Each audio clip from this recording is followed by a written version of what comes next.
What if I told you that one of the most strategic places on Earth was once a throwaway detail in a colonial bargain? No dramatic invasion, no famous speech, just signatures on paper in 1917. While the world was at war, Denmark quietly agreed to a deal with the United States. Officially, it was about the tiny Danish West Indies in the Caribbean, but hidden in the fine print was Greenland, a land Denmark refused to sell, yet effectively priced for pennies. And that decision still haunts Greenland today. Here's the twist. In 1917, the United States paid Denmark $25 million in gold for the Danish West Indies, now the US Virgin Islands. That's the headline. But the same treaty also settled something else: America's growing interest in Greenland. Denmark insisted Greenland was theirs.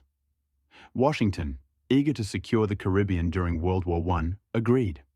On paper, Greenland wasn't sold. Yet in diplomatic reality, its value was quietly set, far below its future strategic worth. So, how did this frozen island become the center of a geopolitical tug-of-war? To understand that, we need to go back.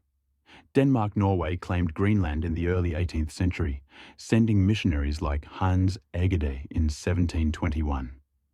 But control was fragile.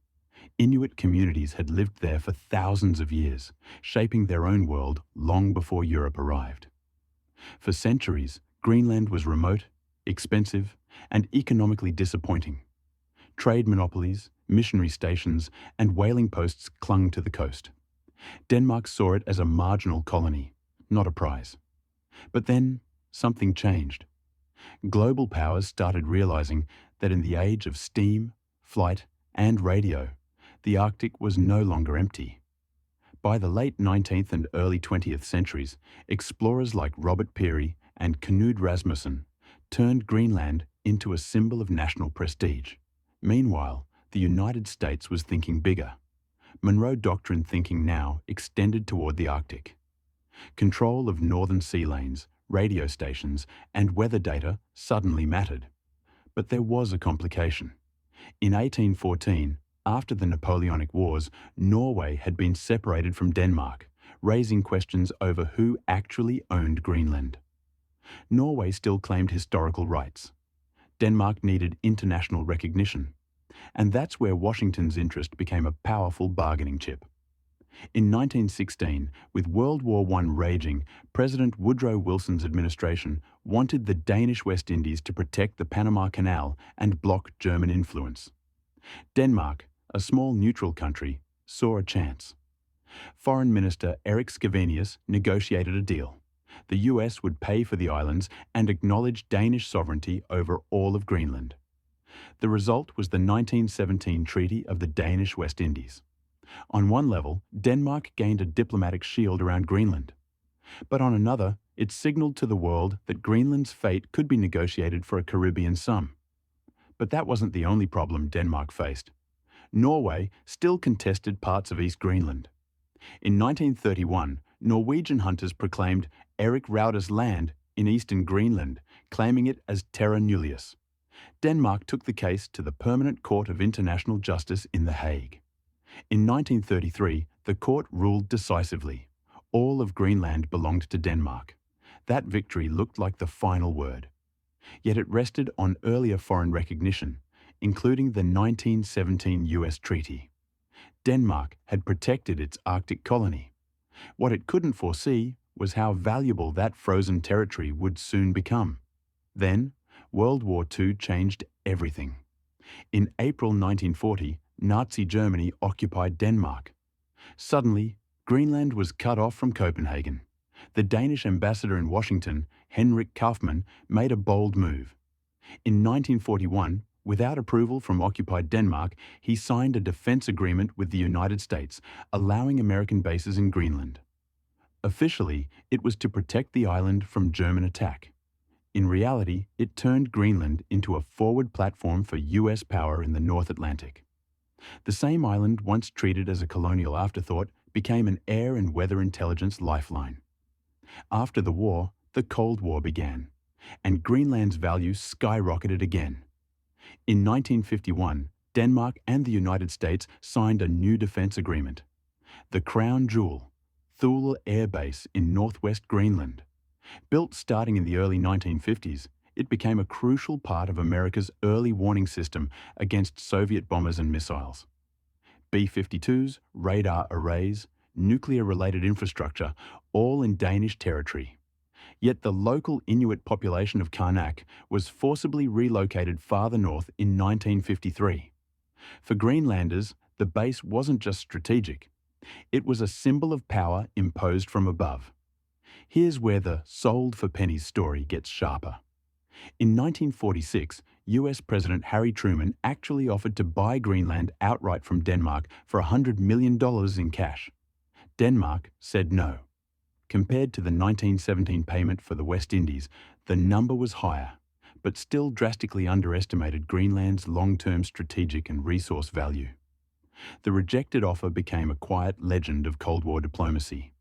Greenland remained Danish officially. Yet, military reality suggested something else. The United States had de facto control over key parts of the island's defense, especially around Thule. During the height of the Cold War, Greenland became part of the front line. Early warning radar systems, like the ballistic missile early warning system near Thule, watched the skies for Soviet missiles. Weather stations dotted the ice. Secretive projects, such as the American Camp Sentry in northwestern Greenland, tested the idea of nuclear-armed missiles hidden under the ice sheet.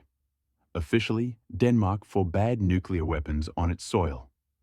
Unofficially, US activities in Greenland pushed that promise to the limit. But it would take a catastrophic event in 1968 to make those tensions impossible to ignore. On January 21, 1968, a US B-52 bomber carrying 4 hydrogen bombs crashed near Thule Air Base. The plane was on a chrome dome patrol, part of a continuous airborne nuclear deterrent. The conventional explosives detonated, scattering radioactive material across the ice. One bomb's components were never fully recovered. Official statements tried to calm the public, but in Denmark and Greenland, outrage grew. How could nuclear weapons be flying over supposedly non-nuclear Danish territory? For many Greenlanders, it was a stark reminder. Decisions about their land were still being made far away. Meanwhile, Greenland itself was changing. In 1953, Denmark had abolished its colonial status and turned it into an integral part of the Danish realm. But integration didn't erase the imbalance.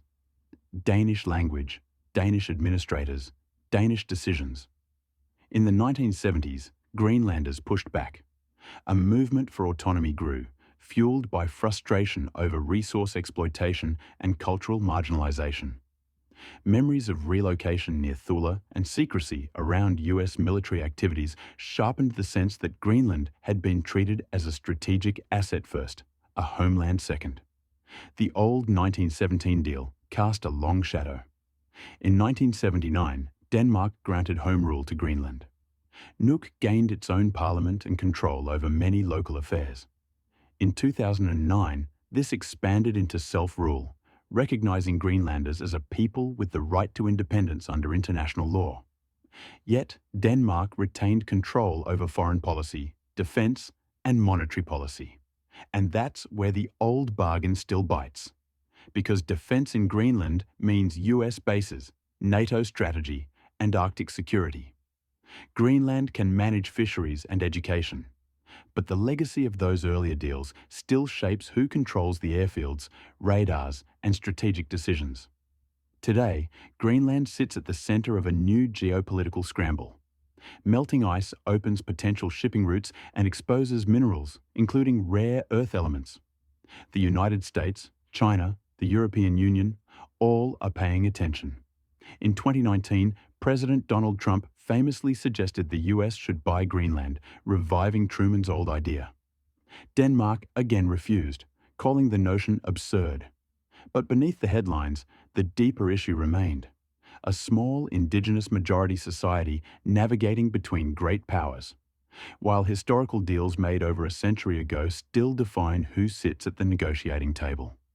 So, was Greenland really sold for pennies? Not in a single transaction, but effectively, yes. The 1917 treaty, the wartime defence agreements, the rejected offers. Together, they treated Greenland as a side clause in someone else's priorities.